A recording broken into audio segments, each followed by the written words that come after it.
تو تبلیغ میں تحمل بہت ضروری ہے، جہاد میں دلیری بہت ضروری ہے۔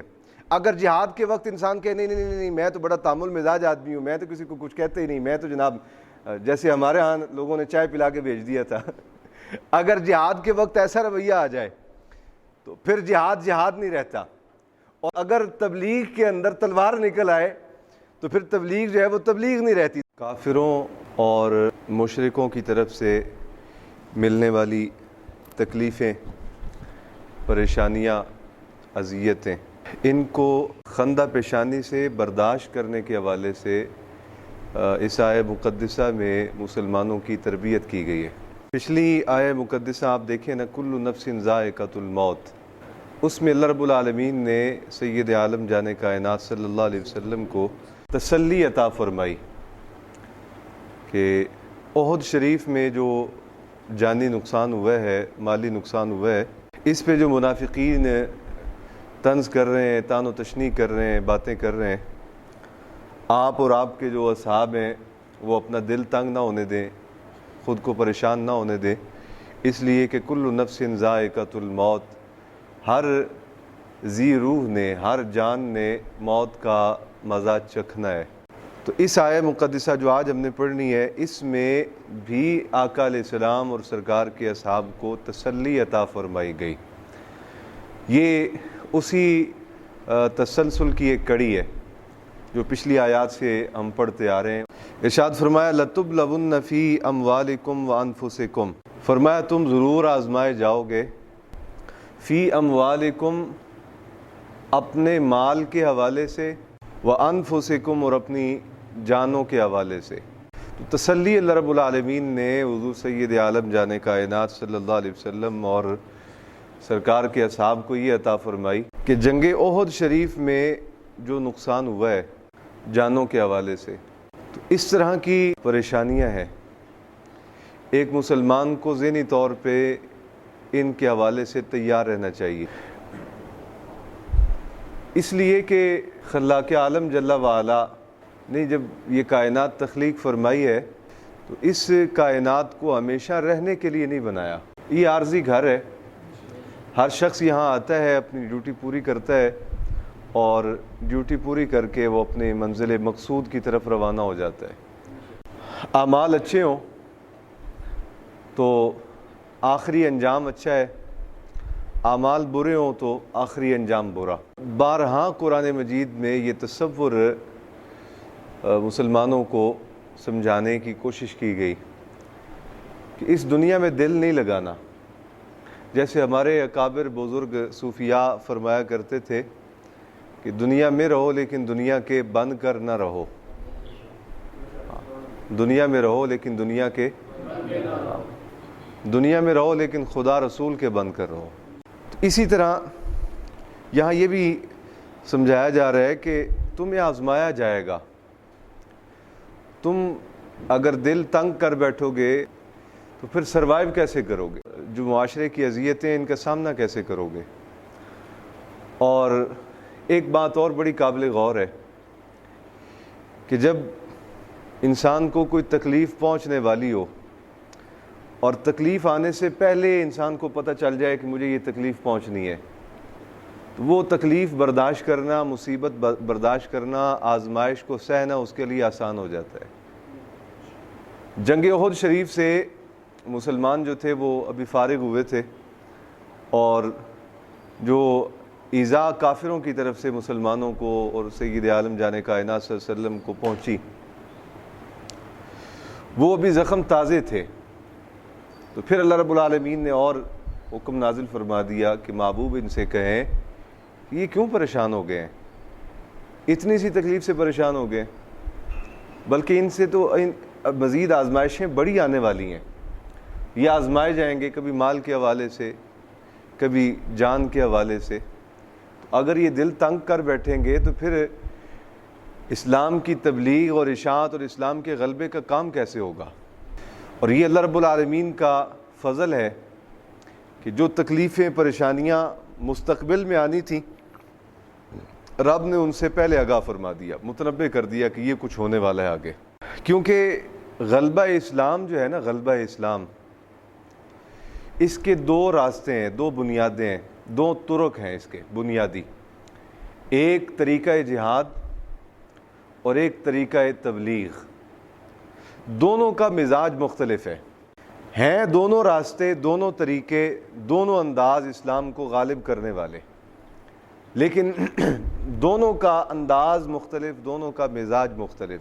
لیکن اسلام ایک ایسا کامل، اکمل اور مکمل دین ہے کہ جو دونوں طریقوں پر عمل کرتے ہوئے مسلمان کو حد سے کسی صورت بھی بڑھنے نہیں دیتا، یعنی اس کی اتنی کامل تربیت فرما دیتا ہے، وہ تبلیغ کے راستے پر ہو یا جہاد کے راستے پر ہو، دونوں صورتوں میں وہ شریعت مطہرہ کی قائم کردہ حدوں کو توڑتا نہیں۔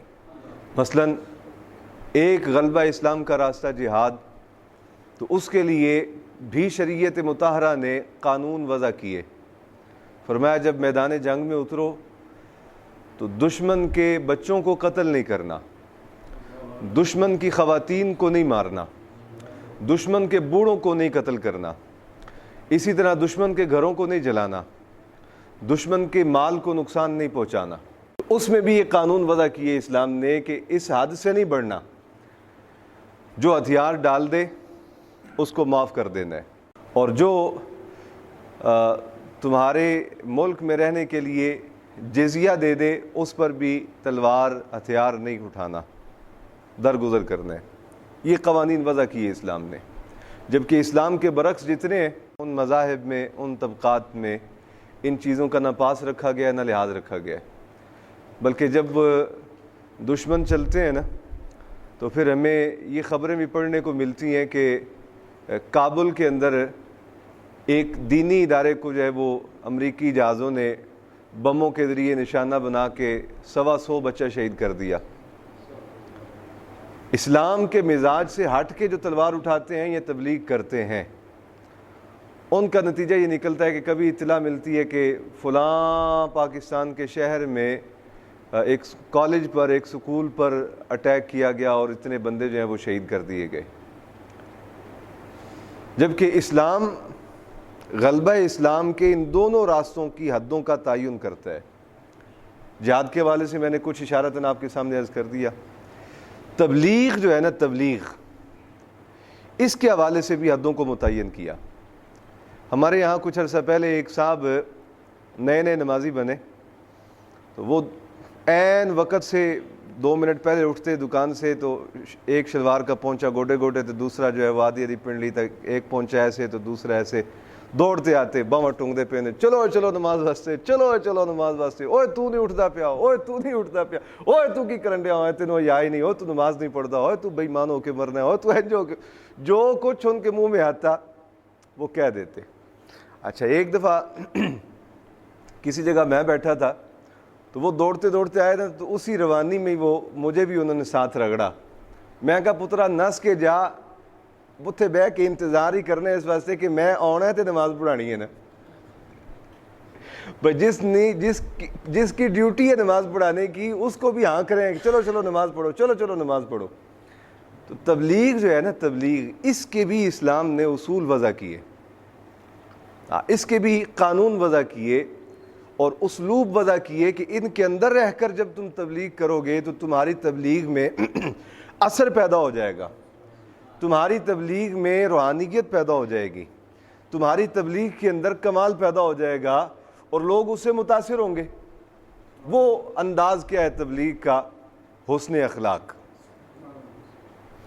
نبی پاک صلی اللہ علیہ وسلم کو ایک مقام پہ قرآن مجید میں اللہ رب العالمین نے ارشاد فرمایا، محبوب آپ اپنے صحابہ کی یہ بھی تربیت فرمائیں کہ جب دشمن، مشرکین، کافرین ایذا رسانی کریں نا، ایذا پہنچائیں، تکلیف دیں، اذیت دیں، تو بدلے میں انہیں اذیت نہ دیں، بلکہ ان کے ساتھ حسن سلوک کا رویہ اختیار کریں، کہ اس وجہ سے کہ آپ اور آپ کے اصحاب کے حسن سلوک کی وجہ سے ایک طبقہ تو منکرین کا وہ ہے کہ جو انکار میں، بغاوت میں، کفر میں حدیں کراس کر گئے، ان کے لیے تو ختم اللہ علی قلوبہم وعلی سمعہم وعلی ابصارہم غشاوۃ ولہم عذاب عظیم، ان کی تو آنکھوں پر موریں لگ چکی، دلوں پر موریں لگ چکی، کانوں پر موریں لگ چکی، وہ نہ سن سکتے ہیں، نہ محسوس کر سکتے ہیں، نہ وہ دیکھتے ہیں، ان کو پتہ ہی نہیں چلتا، احساس ہی نہیں ہوتا کہ ہم غلط راہ پہ چل رہے ہیں۔ ایک طبقہ تو ان میں سے یہ۔ دوسرا طبقہ وہ ہے کہ جو ابھی اس حد تک نہیں پہنچا بغاوت میں، نافرمانیوں میں، اللہ اور اللہ کے رسول کے احکامات کے انکار میں اس حد تک نہیں پہنچا۔ آپ جب حسن سلوک اختیار فرمائیں گے، آپ کے اصحاب ان سے حسن سلوک اختیار فرمائیں گے، تو ان میں سے ایک بہت بڑا طبقہ جو ہے وہ کفر کی گمراہیوں سے نکل کر اسلام کے محل میں داخل ہو جائے گا۔ آپ سمجھے نا بات؟ تو یہ آیہ مقدسہ جو ہے، اس میں اللہ رب العالمین تربیت فرما رہا ہے صحابہ کرام کی اور قیامت تک کی امت کی، کہ میں نے عرض کیا نا کہ دو غلبہ اسلام کے دو اہم بنیادی ذرائع ہیں، ایک طریقہ جہاد اور ایک طریقہ تبلیغ۔ جہاد کے حوالے سے میں نے کچھ اشارہ آپ کے سامنے عرض کر دی ہے۔ طریقہ تبلیغ کے حوالے سے ارشاد فرمایا لَتُبْلَوُنَّ فِي أَمْوَالِكُمْ وَأَنفُسِكُمْ۔ محبوب آپ بدر میں دیکھیں نا، صحابہ کرام علیہم الرضوان جب مکہ معظمہ میں تھے، انہوں نے 13 سال تک تقریباً کافروں کی طرف سے اذیتیں برداشت کیں، اور نبی پاک صلی اللہ علیہ وسلم نے انہیں تلوار اٹھانے کا حکم نہ ارشاد فرمایا، منع کرتے رہے، ان کو ٹھنڈا رکھا، ان کو یہ تعلیم دی کہ کوئی بات نہیں، جو کچھ کر رہے ہیں جب رب کا حکم آئے گا تو ہم جواب دیں گے، جب تک مالک کا حکم نہیں آتا ہم آگے سے کسی صورت بھی کوئی ایسا عمل نہیں کریں گے۔ تو یہ سارا برداشت کا جو مادہ سرکار عطا فرما رہے تھے صحابہ کرام کو، یہ کس لیے تھا کہ ایک ایسی پنیری تیار ہو جائے، ایک ایسی قوم تیار ہو جائے کہ جو ہر لحاظ سے کامل ہو۔ پھر ہجرت کروائی گئی ان سے، پھر مکہ معظمہ سے نکل کر مدینہ منورہ پہنچایا گیا، پھر وہاں ان کا قیام، اور پھر سرکار کا بدر شریف میں تشریف لے جانا، کہاں 13 سال تک روک کے رکھا صحابہ کرام کو کہ کسی صورت بھی ان کی کسی ظلم کا جواب نہیں دینا۔ خود آقا علیہ السلام پہ 3 سال کے لگ بھگ 2.5 سے 3 سال تک طائف کی وادی میں ظلم کیا گیا ہے نا۔ تو یہ ساری تکلیفیں برداشت کرنا، پھر ہجرت کرنا، اپنا آبائی علاقہ چھوڑنا اور نئے شہر کو جا کے آباد کرنا، پھر وہاں جہاد کی تیاری کرنا اور میدان جہاد میں جانا، جنگ لڑنا بدر شریف کے مقام پر، پھر احد شریف کے مقام پر، یہ سارا کچھ کس لیے تھا؟ اسلام کے غلبے کے لیے۔ وہ جو صبر تھا، برداشت تھی، وہ بھی غلبہ اسلام کے لیے تھا، اور جو آقا علیہ السلام بدر شریف میں تشریف لے گئے وہ بھی غلبہ اسلام کے لیے، احد شریف میں تشریف لے گئے وہ بھی سرکار غلبہ اسلام کے لیے تشریف لے گئے۔ تو اب چونکہ 2 ذرائع ہیں، پہلا مرحلہ تھا صبر کا مکہ معظمہ میں، اس کے بعد جب مدینہ شریف روانگی ہو گئی تو مدینہ شریف میں قیام کے دوران آقا علیہ السلام نے 2 بار جہاد فرمایا، ابتداً بدر شریف کا معرکہ ہوا، پھر اس کے بعد احد شریف کا۔ اب آگے آقا علیہ السلام کے صحابہ کرام کی خود اللہ رب العالمین تربیت فرما رہا ہے، وہ یہ کہ محبوب یہ جو کچھ برداشت کر کے آئے ہیں، بڑا کچھ برداشت کیا انہوں نے، لیکن ان کو آپ پڑھائیں، ان کو سمجھائیں، ان کو تیار کریں اس بات کے لیے کہ ابھی یہ سفر ختم نہیں ہوا، ابھی یہ اپنے آپ کو مزید ذہنی طور پہ تیار رکھیں، دشمنوں کی سازشوں کے حوالے سے تیار رکھیں، ان کے تانوں کے حوالے سے اپنے آپ کو تیار رکھیں، مشقت کرنے کا اپنے آپ کو عادی بنائیں۔ یہ نہ سمجھیں کہ جو ہم نے 13 سال گزار دیے وہ گزر گئے، اب آگے آسانی ہے۔ اب آگے آسانی نہیں، ابھی اور بہت کچھ کرنا ہے اسلام کے غلبے کے لیے۔ وہ یہ کہ آقا علیہ السلام نے پھر قافلے روانہ کیے مختلف ملکوں میں، مختلف شہروں میں، حضور خط لکھ کے دیا کرتے تھے، اور صحابہ کرام ٹولیوں کی صورت میں 2، 4، 5، 10 مختلف شہروں میں جاتے، وہاں جا کے زبانیں سیکھتے، وہاں کے حالات سے آگاہ ہوتے، اور پھر وہاں تبلیغ کا طریقہ اپناتے۔ تو چونکہ باہر بھیجا جانا تھا تو اس کے لیے تربیت اور تیاری بھی ضروری تھی۔ اکثر آپ نے علماء سے سنا ہے کہ حضرت نوح علیہ السلام 900 سال تک تبلیغ فرماتے رہے، تو ان کی قوم کا مزاج کیا تھا؟ وہ اتنے سخت دل تھے کہ حضرت نوح علیہ السلام جب انہیں کوئی واعظ و نصیحت فرماتے تو وہ کان بند کر لیتے۔ حضرت نوح علیہ السلام کو آتا دیکھ کے وہ رخ موڑ کے تو دائیں بائیں نکلنا شروع ہو جاتے تاکہ ان کو اندازہ ہو کہ ہم آپ کی بات سننے کے لیے تیار ہی نہیں۔ لیکن یہ بھی ایک اذیت ہے، کیوں جی؟ بلکہ میرا خیال ہے شاید زخم کی اتنی تکلیف نہیں ہوتی جتنا آپ بات کرنے لگے تو کوئی بندہ آگے سے منہ اس طرف موڑ کے بیٹھ جائے، تکلیف ہوتی ہے انسان کو۔ اسی وجہ سے پھر آپ نے دعا فرمائی یا اللہ اس قوم کو غرق کر دے۔ پھر طوفان آیا، ایک طویل مرحلہ. یہ صحابہ کرام علیہ سرکار کے بعد چونکہ نبی ہے ہی کوئی نہیں اور نہ آنا تھا, سرکار ختم نبوت کا تاج پہن کر آئے تھے, تو آقا علیہ السلام کے بعد اب تبلیغ کی ذمہ داریاں صرف صحابہ کرام اور بعد میں امت کے علماء نے سر انجام دینی تھی. تو ان کی تربیت اللہ رب العالمین فرما رہے ہیں, محبوب ان سے کہو تمہیں تو ابھی بہت سارا آزمایا جائے گا, جان کے حوالے سے بھی مال کے حوالے سے بھی. کہیں ایسا ہوگا تمہیں جان کا نقصان ہوگا, کہیں ایسا ہوگا تمہیں مال کا نقصان ہوگا. ایک قبیلہ حضور کی بارگاہ میں آیا, یا رسول اللہ آپ ہمیں کو بندہ کچھ لوگ عطا فرمائیں کہ جو ہماری تربیت کریں. وہ 70 آدمی لے گئے صحابہ کرام, یہ کہہ کر کہ ہمیں تبلیغ کریں گے, ہمیں جو ہے وہ سکھائیں گے, پڑھائیں گے, اور ہم جو ہے وہ ہمارے قبیلوں کو مسلمان کریں گے. دیکھیں کتنا بڑا امتحان تھا کہ لے گئے اور جاتے ہی جا کے ذبح کر دیا سب کو. اور یہ آقا علیہ السلام تو اللہ رب العالمین کی عطا سے جانتے تھے سب کچھ, پھر بھی حضور نے بھیجا. یہ ایک اور امتحان تھا ان کا کہ جو 70 چلے جائیں, جا کے شہید ہو جائیں. تو بعد والے جو ہیں پھر ان کا امتحان شروع ہو گیا کہ پہلا تو اپنے آپ کو سنبھالنا, کہ جس آقا مولا صلی اللہ علیہ وسلم کا انہوں نے کلمہ پڑھ رکھا ہے ان کے حوالے سے کہیں ذہن متزلزل نہ ہو جائے کہ یہ تو جانتے ہی کچھ نہیں, کہ اگر یہ جانتے ہوتے تو بھیجتے کیوں, اور اگر جانتے بوجھتے بھیجا ہے تو پھر انہوں نے معاذ اللہ ہمارے بندے مروا دیے. امتحان در امتحان, کبھی تمہاری جان کے حوالے سے, کبھی تمہارے مال کے حوالے سے. فرمایا اس وجہ سے کہ ان کے کاندھوں پہ تبلیغ اسلام کی ذمہ داری ہے. اور ان کو آپ یہ بھی ارشاد فرمائیں کہ وَلَتَسْمَعُنَّ مِنَ الَّذِينَ أُوتُوا الْكِتَابَ مِنْ قَبْلِكُمْ وَمِنَ الَّذِينَ أَشْرَكُوا أَذًى كَثِيرًا. کہ محبوب صرف اتنے ہی نہیں کہ یہ جان اور مال کا امتحان ان سے ابھی لیا جائے گا, بلکہ جو پہلے جنہیں کتاب دی گئی یعنی یہود اور نصارہ, اور وہ لوگ جنہوں نے شرک کیا یعنی مشرک ہوئے, بتوں کی پوجا کرنے لگ گئے, مشرکین مکہ, اس طبقے کی طرف سے انہیں بہت ساری دل دکھانے والی باتوں کا بھی سامنا کرنا پڑے گا. بہت ساری باتیں ایسی سننے کو ملیں گی. تو ان سے کہیں کہ اس کے لیے اپنے آپ کو تیار کریں, اس کے لیے تیار کریں. کیوں؟ اس لیے فرمایا کہ اگر اس پر تم صبر کیا وتتقوا, اور تم ڈٹے رہے, ثابت قدم رہے, تقوی اختیار کیا, تو فإن ذلک من عزم الامور, تو پھر سمجھ لو کہ یہ بہت ہمت والے کاموں میں سے ایک کام ہوگا. قرآن مجید میں ایک مقام پر اللہ رب العالمین نے آقا علیہ السلام تاجدار کائنات صلی اللہ علیہ وسلم کو مخاطب ہو کر ارشاد فرمایا, فاصبر کما صبر اولو العزم. محبوب آپ صبر کیجئے. دیکھیں نا, حضور تبلیغ کے لیے ہمہ وقت کوشش کرتے, محنت کرتے, جد و جہد کرتے, جہاں بھی موقع ملتا سرکار ان کو اللہ رب العالمین کی وحدانیت کا پیغام دیتے, دین حق کی طرف بلاتے. بہت ساری آگے سے جو ہے وہ بدتمیزیاں بھی کی جاتی, آقا علیہ السلام کو اذیت بھی پہنچائی جاتی. تو فرمایا فاصبر کما صبر اولو العزم, محبوب آپ صبر کیجئے اس طرح جس طرح اولو العزم رسولوں نے صبر کیا ہے. اور وہ انبیاء کرام علیہ السلام کا صبر, حضرت نوح علیہ السلام, میں نے اشارہ آپ کے سامنے عرض کر دیا کہ قوم اتنی ڈھیٹ کہ آتے ہوئے دیکھ کے رخ پھیر لیتے, کانوں میں انگلیاں دے لیتے. حضرت ابراہیم علیہ السلام کو بہت بڑی مشقت کا سامنا کرنا پڑا. اس سے زیادہ امتحان اور کیا ہو سکتا تھا کہ بیٹے کی قربانی پیش کرنا پڑی, خود اپنی جان کے حوالے سے نار نمرود میں جانا پڑا.